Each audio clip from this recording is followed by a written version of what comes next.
you doing? Good. How are you doing today? Not too good, not too good. Oh, I'm sorry to hear that. Well, my name is Alex. I'm going to be working with you on this case. I am a social worker here at the facility. I see here that you go by the name Jacob. Is there anything else that I can call you that you may be more comfortable with? No, Jacob's fine. Okay. Jacob's fine.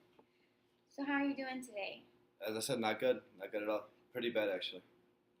Yeah. What about it has been so bad today? Well, I woke up, I couldn't buy my kid food, which always sucks. I can't support my family, and I can't get a job, and I'm here wasting my time talking to you instead of finding a job, so that always sucks. How long have you been unemployed for? Or how hard has it been? I haven't had a full-time job in 3 years.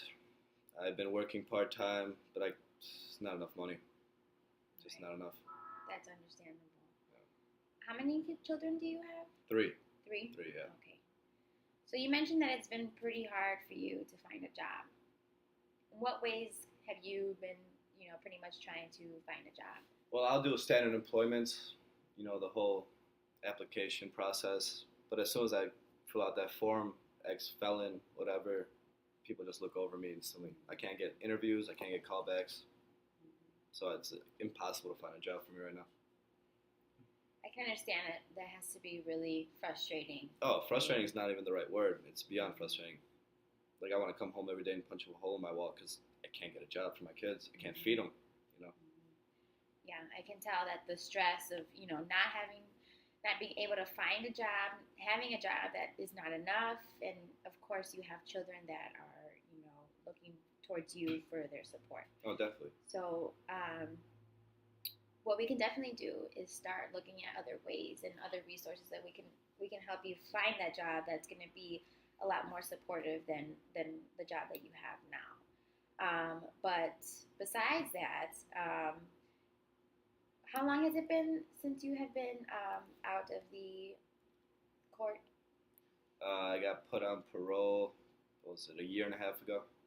So it's been long year and a half, especially since I was in prison for, 2 years beforehand. I couldn't see the birth of my child, or the last one that was born, and I wasn't there for my family, so it's been really hard since then. And since I'm out, I can't even, get a job everywhere else. Like, I'm using food stamps right now, which is, really against my pride. I don't like going in there with food stamps. It's just really hard right now. It really, really is hard.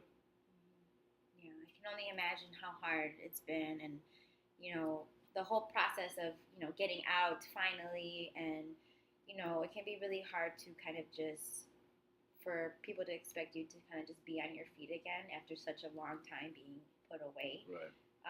So I definitely can understand where you're coming from, but I definitely want you to know that it's normal. It's normal to feel like very flustered right now. You're kind of still trying to get things together, and I think that's good that you're definitely trying to get things together. And at least you're not in jail anymore. You are almost done with your probations, what it says here, and you're on the road to getting a more stable job at least.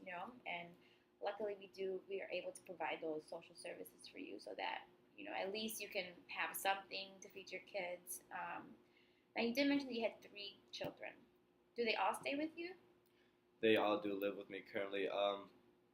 Well, not with me. I'm staying at my girlfriend's house. I don't have a home personally that I call my own, which is also a really hard thing for me. I don't have anyone to be like, this is mine, I own this. I have to rely on other people just to get by, and it's just hard because she pays the rent, she pays the utilities. I barely have enough money to support, food for my children. I can't buy them presents for Christmas. Last Christmas we had nothing. Like, I made my children a card. Like, that really hurts me a lot. I can't do anything for them. And as I went to prison, I was young when I, made my mistakes. I dabbled in cocaine, and it really, really has messed me up since then. And I did my time, but since then, like, everyone looks down on me. I can't put myself on my feet because everyone thinks I'm a degenerate. That's not who I am now. That's who I was, and I just can't get over that hurdle. It really has been struggling to me. And I come home every day. My girlfriend looks at me. She's like, "What do you have?" I'm like, "I have nothing. Like, I can't provide. I could barely get, yesterday we went to McDonald's, and that was a big thing for us. Like, that was a big meal for us, and that was $20, and that was barely what I could afford. So it's been rough, and can you help me in any way? Because I've been looking, like I'm here, not voluntarily per se, but I still would like any help I could get because it's been hard. It's been really, really hard. Yeah, just the fact that you're here today, and hopefully you continue to come in and speak with me. I'm here for you 100%. I'm definitely here to, make sure I can provide what I can for you to be in a better place, whether it's emotionally or, you need more resources for a job or for food or whatever it may be. That's definitely my role here is to be a helpful factor in your life. I mean, I definitely hope so. I've been in the system for a while, and I've gotten no help. And I'm a little hesitant to even think that you'll help me because no one else has helped me in the system. It's just been being put down and no support. The minimal support just to get by. But like, if you could really help me, that'd be awesome. It would be good. Yeah, I can definitely see where you're coming from. If this is something that you've been experiencing for a long time, I can definitely relate to why it would be kind of hard for you to change your mindset on somebody like me who works in the system. But, I definitely want to reassure the idea that I am here to help you. I'm very sorry that you haven't had very much good experiences with whether it's social workers or other people in the system. But here today and for our further sessions, it's definitely, something I want to make very clear. Definitely. Well, I'm 100% behind it. If you could help me out, I'll do whatever. At this point, like I'm as low as I could get. I'm at the rock bottom. I'll take anything. Like as long as I can get better for myself, my family, I'm down for whatever. Okay, and with your family, your girlfriend is she? I'm sorry, is she the mother of your children, or is she just somebody that you are currently seeing now? She's the mother of two. The middle child is not hers, but he stays with me because his mom tragically passed away, so he's staying with us. So. Okay. So the children, are they all in school currently? Are they? They're in the Chicago public schools, so they're in school, thankfully. So I'm trying to keep on the straight path because I was in CPS, and I know like there's a lot of influences, negative things come out of that, and I went down the wrong path. I'm just trying to keep them level. Definitely. So hopefully that works out well. And do you mind asking me how old are your children? Two of them, because I actually have two kids who are at the same age. They're both in second grade, and my oldest one right now is in fifth grade. So fifth grade. So pretty young. Yeah. Okay. And how has kind of your relationship with your children, is that at a good place? I mean, it's as good as I could get. I wasn't a part of their lives for a couple years when I was locked up, so it was kind of hard to come back into the fold, especially the two kids who are in second grade. I wasn't there when they were born, so that's always hard to like get back into the life. But I'm trying as hard as I can to mend that relationship. But as I said, I can't come in home like with presents, with toys. So like right now, it might just be me, but I feel like I'm more of like a person who just lives with them instead of being their father. I can't take them out to sports events. I can't, really provide for them in terms of toys, entertainment. Like they asked me for a PS4. I can't afford $400 to drop on food, let alone a gaming system. So I want it to be good, but in their eyes, I might be a terrible dad. I don't know. Okay, I can definitely see that fulfilling that parental role is really important to you. It's definitely easy to feel as if you can't, you're not providing for them in a sense, because in a sense you can't give them whatever it is that they want. But a good thing is that you are definitely very involved in their lives. I mean, you do see them almost every day or I try every to. day. So that's something that is definitely really important, and it's definitely a really good factor within you guys' relationship.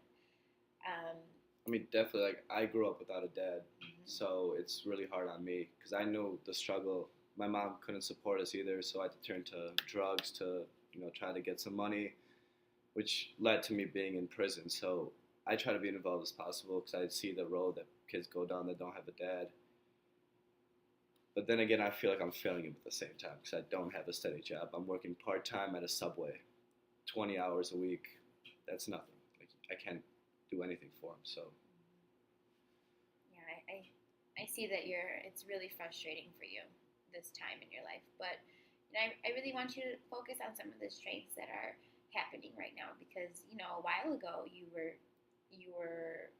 not where you are today and you've come a very long way. And I can definitely tell from your case file here that it's definitely been a journey for you, but I can tell that you are definitely very motivated and very willing to, be all the things that you are determined to be. Like if you want to support your family more financially, emotionally, I think you're definitely on the right track. I mean, I recently just got my GRE, so I got my high school, equivalency exam passed, and I'm trying to get into community college because hopefully that will open more doors to me. But it's hard to pay for community college. Like I can't afford that cost. Like I'm taking one night class a week, and that's already hundreds of dollars per semester that could be going to my kids. So I understand that it's a good thing to do, but I just don't see how that's going to help my kids now, and that's the most important thing to me right now. Like I don't care about myself, I care about my kids, and that's what I want. If I don't know, what is there any steps we could take to go toward like full-time employment? Because that's what I want. I want to earn $30,000 a year, $40,000 a year, because then I can support my family. And if there's anything that could be done in that regard, like I'd really appreciate it. There's definitely a lot of things we can start doing. I'm glad that you have, a pretty much set out plan of what you do want to accomplish, and you want to get on that road. So what we can do, maybe after this session, is we can contact some employers that I am connected with. That there are some that specifically work with people who have been in jail before or have a felon on their case and find it very hard to reach like that full employment. Those people that are specifically work with those people that will definitely help you. Or there's definitely specific employers who like to help people just like you get that full time, make that money, become more financially stable. And then we can also look into whatever you're interested in. If you need help or you would like some assistance applying for a certain job or more information about a certain company, or even when it comes to school, if you would like some suggestions or just anything that can a little bit more guidance for the things that you would like to accomplish. Definitely. I mean, that really sounds great. After the session, I'd be 100% down to look at materials. I was also interested because I want to obviously go to school, and financial aid is a big issue for me because my credit is horrendous. Like, I messed up a lot when I was young, so I can't really take out loans. Is there any other ways we could do that? Like, after session, we could talk about perhaps looking at ways to finance school, because I know it's important. It could lead to better things for my kids, so anything would help. Yeah, there's definitely ways we can start getting on that. Every community college is a little different, so we can definitely look into the different kinds of resources that each community college that you were looking at has. With financial aid, you can definitely still apply for financial aid, and we can always hope that they give you a sufficient amount of financial aid. And if not, there's definitely other resources that we can look into. But today, I just really want to make sure that you're feeling a lot better about your day, and this session has kind of cleared things up for you. If because I could tell you came in here really flustered and frustrated, which is understandable. Yeah, I'm like hopeless right now. I have no like, there's no dreams that I could accomplish. Everything is bottomed out for me. So yeah, I definitely do feel a tiny bit better that I see that you support, like you really do care, and that it's not a support I've gotten throughout the years of being in the system, out the system. Everyone kind of looks down on you, and there's no real help. Like people say they help, but they don't. So it definitely does make me feel a lot better. If you do work with me and help me and my kids out, it would really mean a lot to me. It would. Well, I'm definitely gonna work with you and work with exactly what we've been talking about. So I'm looking forward to our next session. Which I hope is soon. Yes, very soon. Thank you, Jacob. Thank you very much.